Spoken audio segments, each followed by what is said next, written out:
Hey everyone, I'm Lily, and today I am being lazy and just going to be doing kind of a tour of my friend group's Minecraft server that we've been working on. I've been streaming this a little bit, but yeah, and by a little bit I mean a lot, but it's just my friends. We've been playing on the FTB Infinity Evolve pack expert mode. It's a little bit of an old pack, but it's one of our favorites. It's my favorite, I know, personally. And I thought I would just do kind of a video just kind of showing around and totally not advertise the fact that I am like streaming more often now. And I'm probably going to publish like an official streaming schedule like probably next week, as I'm just waiting for like the last of like the results and stuff from the survey, because I got a lot of good data, like when is good for people to stream and stuff. So yeah. Well, okay, this is FTB Infinity Evolved, and if you're not familiar with it, it's a very general like modded Minecraft pack. It's running 1.7.10, so it's a fair few versions back of Minecraft. So this was like before like the combat overhauls and things like that, but I mean, it's still, I think, for me personally, I think it's kind of like the golden era of like Minecraft modding, and like what I think of when I think modded Minecraft is that 1.6.4 to 1.7.10 range, because it was just, the modded scene was on those versions for so long, and there was a big gap before like the next version that like they really got picked up by a lot of mod packs. And a lot of mods just either changed a lot, or a lot of mods just didn't get transferred over, and like there's like replacements and stuff, but it feels off and stuff. But like if we're looking at the core like Minecraft experience, modded Minecraft experience, in my opinion, it's 1.7.10 packs, and this is my favorite of the 1.7.10 packs. And it's getting dark, but we'll take care of that later. So first off, before we like check out the base and stuff, we're couple weeks into this now, so we're doing all right. We have like, I don't know how many people have logged in. 1, 2, 3, 4, 5, 6, 7, 8, 9 people have logged in the server, and just from like my friends group, we're all like from like the same guild, or back when we knew each other from a different game, but we all just started hanging out together, and we also have a Minecraft server we play on together. So yeah, before we're gonna do it, let's look at what I have. Just equipment-wise, I'm just using, we have tier 3 jetpacks. This just lets me to fly. Ooh, and also has hover mode that isn't that great because it's only tier 3. We could actually probably build tier 4, but I'm not going to right now.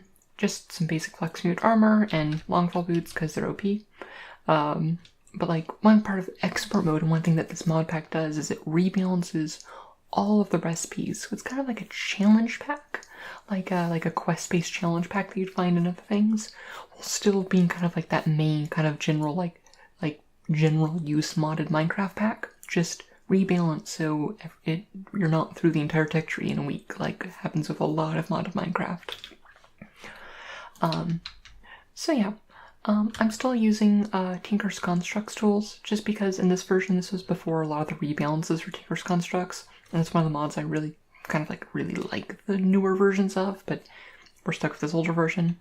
But they're just really powerful, and it's like I'm not going to replace this pickaxe until I have access to a Terror Shatterer, and I've been mostly working on the tech tree. There's like a tech tree and a magic tree that you kind of go down, and you have to like do, you can do both, but like I've been, and my friend Shalana have been focusing on the tech tree, but the people who have been working on the magic tree haven't actually made that much progress.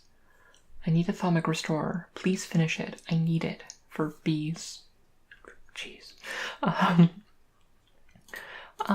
otherwise, I have a sleeping bag because sleeping bags are good. Just letting you sleep anywhere. Food. We need to get a better food system, but we're just running on potatoes right now. Sword, torches, chisel, because chisel's awesome. Chisel's this awesome mod that if you take a lot of common blocks, you can turn them into any other block, which is kind of a neat thing to do. Although I don't actually want to do that right now. You can just go back down. A wrench, which is just that there. I do have a ring of magnetization, so if I like break something like this, it flies right toward me, which is very useful. Otherwise, I just have like a lot of other just junk in here that just I use commonly. Carpenter's hammer just help like modify blocks, a wrench, a watering can to help crops grow, and you know, just general stuff that I need. Probably take out that scaffolding at this point now that I have a jetpack and stuff, but I have a bee analyzer, but I'll talk more about bees later. But my actual items and stuff are not super interesting. It's just pretty much generic, like mid-tier tech-wise for this mod pack. Here is a rubberwood farm because I haven't actually set up proper rubberwood. I don't know what this is here for. I'm going to blame one of the people who are doing witchery. We'll go up there later because there's an actual route up there. This is the entrance. Our entire base, we're all working together at the same base. Unlike other maps where we've done it separately. Actually, that's not connected yet, so let's go up there first. This big tower up top is Amy, my sister's base. She's actually kind of been working a little bit separate from us, but she also doesn't really like to do a lot of progression. She just kind of likes to build stuff, usually large ominous towers. But we'll just check this out real quick. The interior doesn't have too much going on. It doesn't even have a proper ladder or anything. Just head on up, keep going around. Nope, that's not where I want to go. Nope, I'm bad at this. Come on. And up, and up. I know I have a jetpack, but... No, jetpacks are nice and they're really useful for construction, but they do really like mess with like the scale of something. Like, it's a common thing in video games in general where like any sort of vertical movement can really mess with like the perspective and everything. This is an awkward stairwell, but overall there isn't much out there. It's just like this large viewing point. I believe you have to fly to get up there. At this point, she had the roof done a little bit for her, but then she decided to tear it up and redo it because it was looking awkward. And she has a kitchen here from DecoCraft for some reason. But yeah. But that's her tower. I noticed that there's not that much of a base, okay, besides that, around here. That's because we've decided to have our entire base be underground. We're kind of doing kind of like a dwarven stronghold type deal. I really needed to redo this entrance. I did this entrance right when we were starting and then proceeded to not do much about it. But yeah, we'll just head down into the base. First room here is most people spawn because we haven't bothered actually building actual bedrooms yet. But that is just something I need to do. There's something much here. There's a research table here, arcane workbench. I did a little bit of thaumcraft at the start when I was like making some tools and needed to make some thaumium. Amy gave me this cactus. This cactus has a name, but I do not remember what this cactus is named. I'm sorry. If I remember what this cactus is named and what she named it, I'll let y'all know. And a bed, which is where most of us spawn. And this isn't the worst spot to spawn, but we do want to actually have a room eventually to go with. What are you? Okay, Laura's just sprayed some construction foam here and didn't bother cleaning it up. Okay. This button drops uranium on your head, at which point you proceed to die. I will not be pressing this button because I don't want to die. We have started trapping large amounts of the base and stuff. I may or may not fall into 1 or 2 or 5 of them on this tour. But this one's very obvious. You click this, uranium falls into your inventory, and then you die of radiation poisoning because you don't have a hazmat suit on. This is a QED.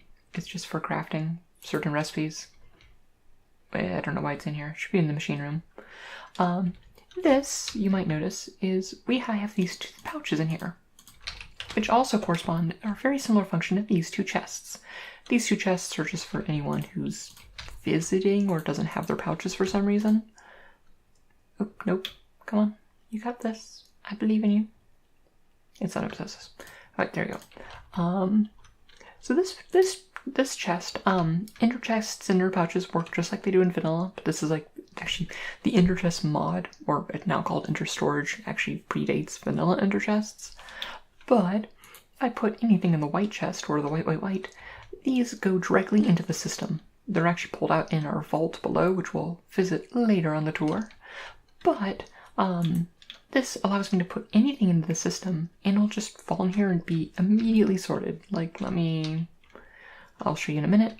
But also, I have this tool, which is a remote orderer, which lets us view every single item in our storage network. And say I want to be like, oh, I need some copper. I'll order a stack of copper. It'll take a little bit, and we'll receive in this chest, which is linked to this remote orderer, and I'll be like, oh yeah, here's some copper ingots. I also have to keep it stocked up with torches, potatoes, and honey drops, just because it will always keep those on. Those are like standing orders, keep a stack on there. But then I can put this in the white chest if I want to put back in the system, and it will get sorted out. This is similar to the remote orderer and this pouch, but it is in stationary form, so it doesn't have to be linked to the person. Like, everyone can have the same input pouch, but everyone needs, well, you don't have to have a unique remote orderer pouch, but it's better so you don't just get other people's orderer junk in your pouch. These two are mostly decorative, this coke oven and this blast furnace at this point. We also have our smelter here for like making Tinker's Constructs tools for anyone else of our friend group who hops on the server. This is the portal to the mining world. There's no mining currently going on. I believe our quarry, we do have a quarry, is currently in the nether. I do not know where our nether quarry is. We will not be visiting that on this tour. We're just gonna head down here because it's mostly a dead end. Oh wait, no, it's not dead end anymore. Never mind. This is just our seed breeding room. I have a lot of seeds I need to breed, but we've like finished like perfect seeds and stuff. We still have a lot of farms to set up. This is our temporary farm area. I needed a bunch of soybean seeds, or soybeans, but yeah. And oh, I didn't realize that this had been set up. Okay, Jelena. I think that was Jelena. This goes to a place that we're not going to visit yet. But yeah, so this was just kind of like a farming wing that never really got finished out. Okay, let's visit this one, because I know this is a dead end. This is a wing I just built the other day, and by the other day I mean either yesterday or the day before that. And there's not much going on here, but this is my bee breeding wing. I love bee breeding in Minecraft. As part of the forestry mod. This is going to be like a machine room for bee-related machines. I have power line. This acts up to the logistics network. You might have seen like pipes along there and stuff. This is what connects to that. So when I actually have machines, it'll connect up that. And the machines will like grab things from the system or put things into the system, and it'll be good. And this is just a power line. There's lots of service tunnels and whatnot throughout the entire base, which will show where like power lines are. But we just need power up here. And up here, we just have a very basic bee setup. I am like working on breeding and stuff. I'm not very far. I literally just started on bees. Let me take a nap so it's nice and bright out. Just because darkness can be a little weird on actual client like recording side. Loris is currently building a wall, or a bunch of nuclear reactors, which he is not 100% sure of the stability, and he apparently built a blast wall to protect our bees. I am worried. I am very worried. But there's not much going on for the bees. The bees have a lot to go. I'm waiting to get infinity bees to be able to like get Gindustry going before I really have a permanent setup where I have like rows of like hives working and getting me lots of resources and whatnot. Okay, next place we're gonna go and check out is the first of many service corridors. This just was a very basic one that kind of, there's lots of these like we don't want to necessarily have to like finish every little area. So we have lots of these like background nooks that you really don't need to be going into like on a day-to-day basis or have to look at how ugly they are. So they're just kind of like hidden within the actual architecture of the place itself. This is a corridor that was never finished and goes nowhere. This leads to the magic areas, or some of the magic areas, but well, this is a hatch that just leads to a cavern that we dug into, and I didn't bother with actually doing anything, so it doesn't actually go anywhere, but it made it look cool. Down here we just have some basic Thaumcraft stuff. And another thing here is you can see that, oh, there's the Chick's pipe, but there's also another access hatch here.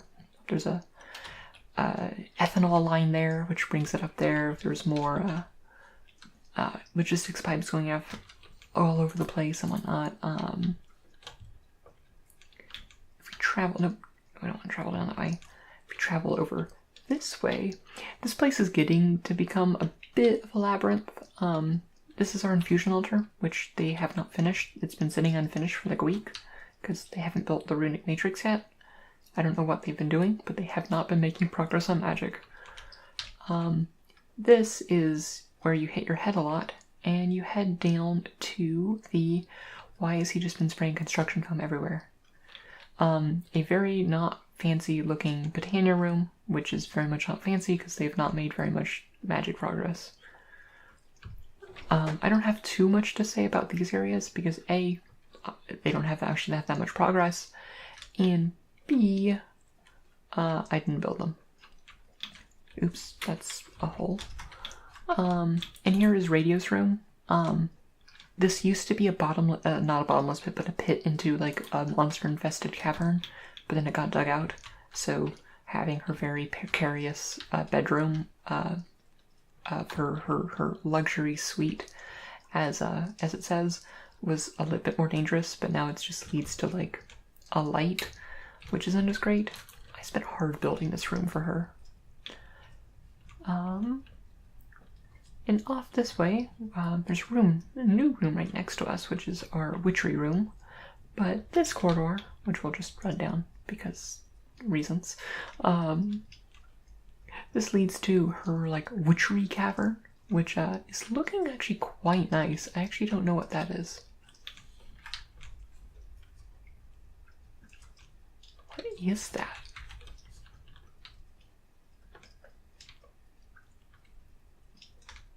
And why am I worried? Oh, interesting. I'm breaking into here because I don't know where to actually enter here. Oh, there's an elevator right there.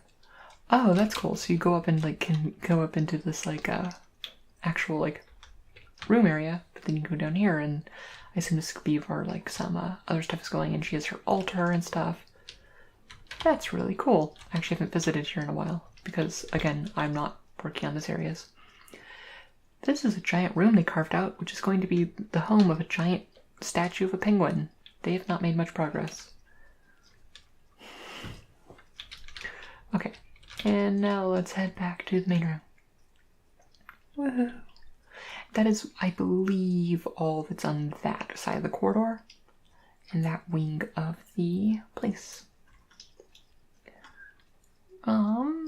Okay, next we're gonna head on up to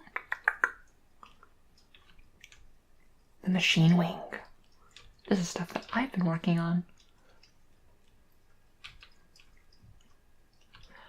This is mostly me. Okay, we have this agility shortcut, which leads to this is the beginning of the farms. We haven't done that much farms yet.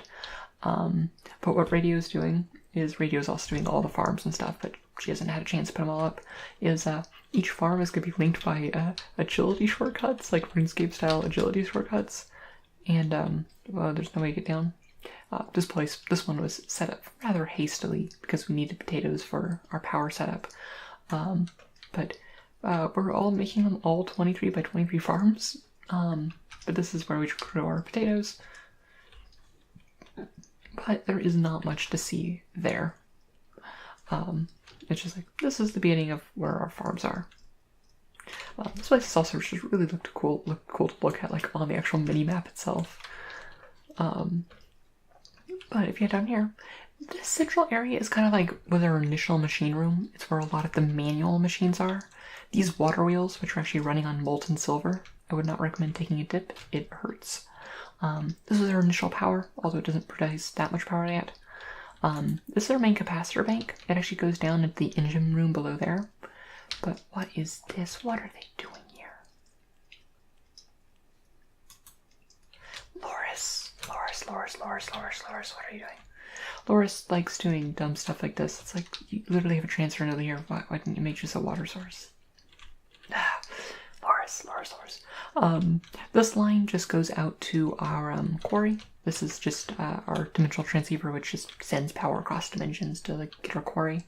It's currently throttled. We could probably unthrottle it soon, but we just didn't want to spend all our power on that. And we have some other manual machines here. There is another service corridor here, which leads to like our logistics pipe power junction and over here and stuff like that. But I actually don't even know where all the service access ports are. Jelena makes a lot of them. Jelena handles a lot of the wiring. Well, I make wiring, and then she gets mad at me for having bad wiring, so she tears it up and then redoes it.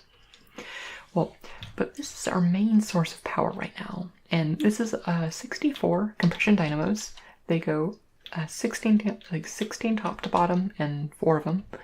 And yeah, we're running off ethanol. Well, I'll show off the ethanol plant a little bit later, but it's piped up from way down below, brings up to this huge tank, and then it feeds into all these dynamos, which produce power.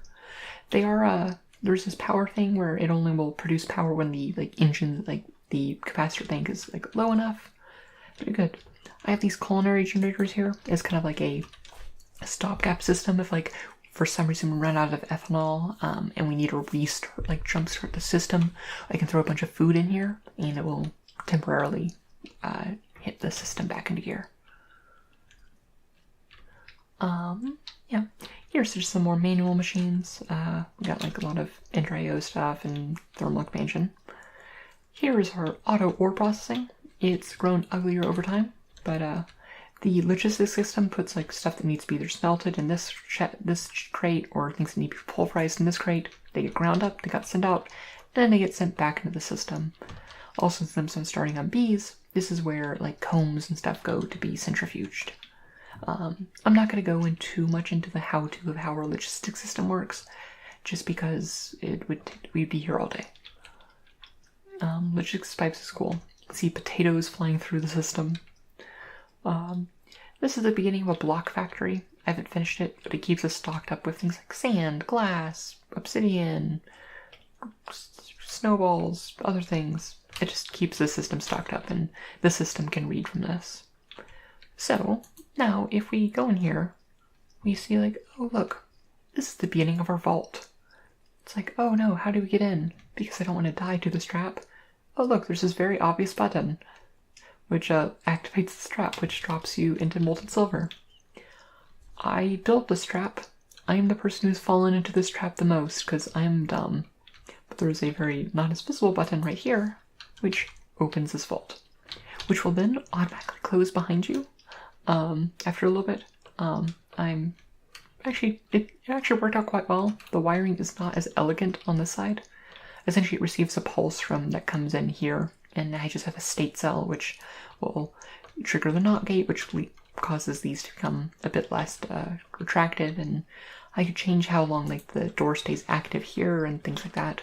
And then it's a very similar setup on the other button, which is on this side. But this is the vault. This is where we store most of our items right now. You can see logistics pipes handling things like this inner pouch, which is light gray, this is our quarry one. We just have a separate input for automated things, so we don't, because when you mass put stuff into the system input pouch, if there's an item being put at the same time, it'll sometimes go into your inventory, and so that ends up being if the quarry's feeding into that too, you'll just end up with a lot of cobble and stuff, and you don't necessarily want that all the time. So I don't usually, we just have a separate one on there, and that's our normal white. Here's everyone's request pipe, the request chests where things get sent in and stuff. This one's mine. But otherwise we have a bunch of items just sorted by mod, and then we have a bunch of drawers which just store a single of an item. We have this chest here, which just keeps a bunch of stuff made on hand, so we don't actually have to wait for our machines to process it. I do need to add more things, but it just kind of has some constructed supplies that it keeps always made. And we'll see where they're made over here, which leads to our automation wing. In here, this is our first of our auto crafter rooms. Each of these units can craft one recipe, as they are listed here, of what they create. And if, say, you was to ask for something, say I wanted a bunch of carpenter stairs, I could say, hey, give me 4 stacks of carpenter stairs. It'll request the items from elsewhere in the system. It'll bring them in, and you'll see like a bunch of wood, sticks, and stuff flying into the things here. They all get crafted up, and things get sent back, things get made. It'll take a little bit of time because I did request a lot of stuff, but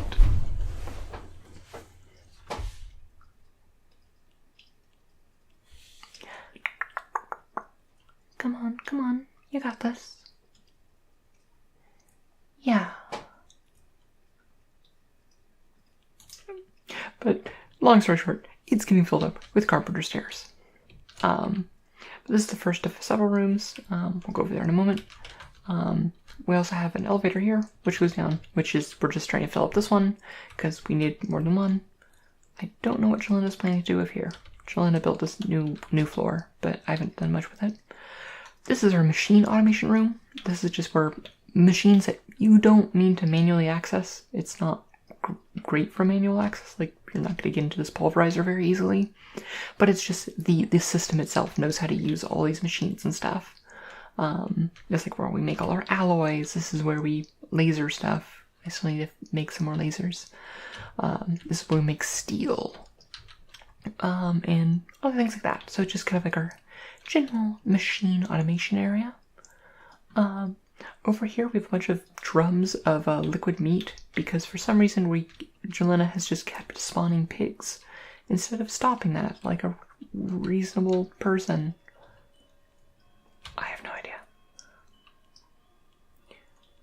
We need just some pink slime, not drums of it with like drums of other things too. That's pretty much it for the tech wing right now. So the next thing we're going to do is we're going to go through the bowels, which is also the rail layer, which is what I refer to it as the rail layer because we're going to be using a lot more railcraft until we realize that Steve's carts chunk loaders weren't working that well, so large rail systems aren't as viable. You can take this way and I'll lead you there, but we're going to go over to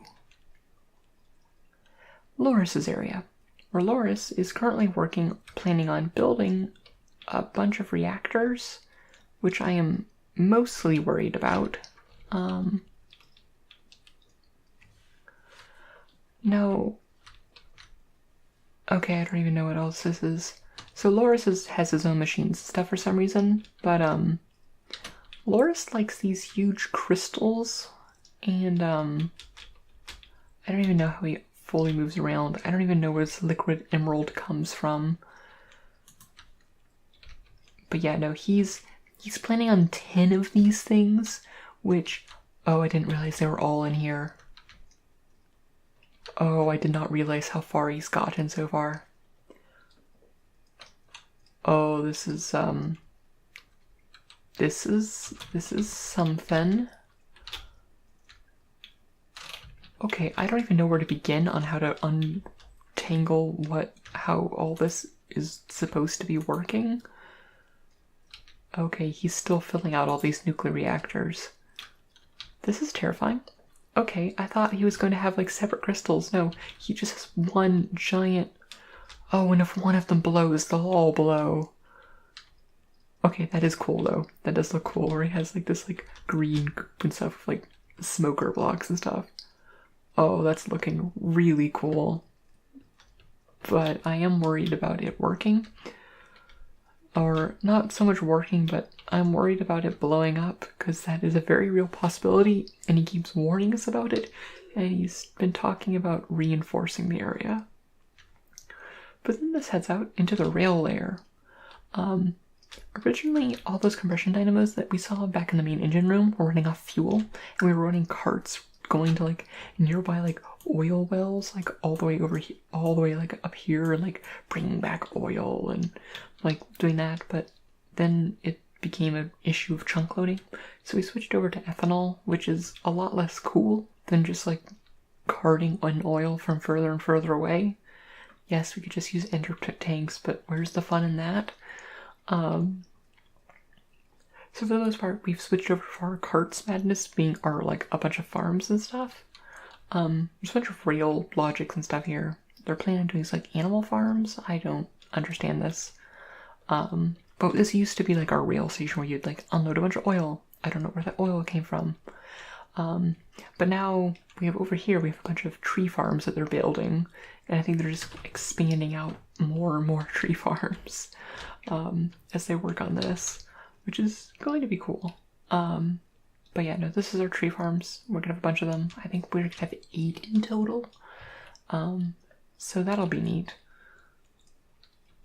And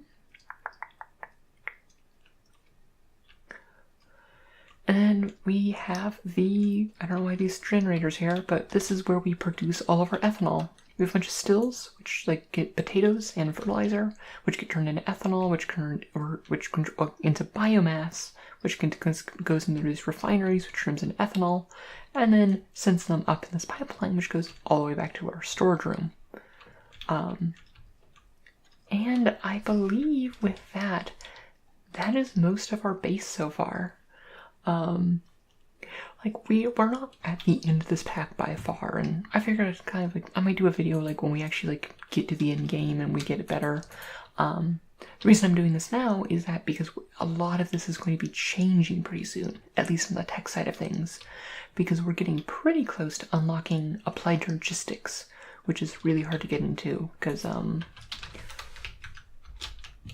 require the quartz wrench, which you need to like make the logistics core and things like that. Requires two enhanced Galgadorian metals, which is a barrel of fun to make, which requires large levels of Galgador, which requires a bunch of stuff like that. We actually have those, I believe. But then 2 enriched Cenarium alloys, which requires Cenarium pieces, irradiant uranium, but lots of iridium, and that's our main holdup right now is the iridium, and we just need to set up iridium production, and we'll just need to throw in a lot of power and stuff. But once we get to applied logistics, that's going to change how a lot of the tech stuff is going to work, and it allows us to spread out a lot more, because while I really like logistics pipes, because the items have to physically move through the system, you don't like to spread out a lot because it'll create more system latency and things like that. And in applied logistics, you don't have to do that. So it'll really change how we build, and it won't be as much of a very like cramped, compact area here. But yeah. Well, that's about it for this tour. I hope you kind of enjoyed this kind of like rambly video. And it's a little bit different from what I normally do. I don't do that much like video gameplay content on the channel. But yeah, no, this is, it's coming along. Also expect like a crater over there the next time if I do another video of these, as Loris' stuff all blows up. But yeah, so, I don't know what else to say, but, this is it's coming along. I'm hoping to do a lot of bees and have a whole bee wing and everything set up, and especially when to get like AE and stuff. And I think Jelena and I, once we actually like get applied logistics up and running, we'll just go like rush a bunch of the magic stuff since the other people aren't actually getting much progress in it. But yeah, well, I hope you all enjoyed this video, and let me know what you think of this sort of thing. But yeah. Well, I hope you all have a wonderful night, and that's every time. May your stories smile upon you.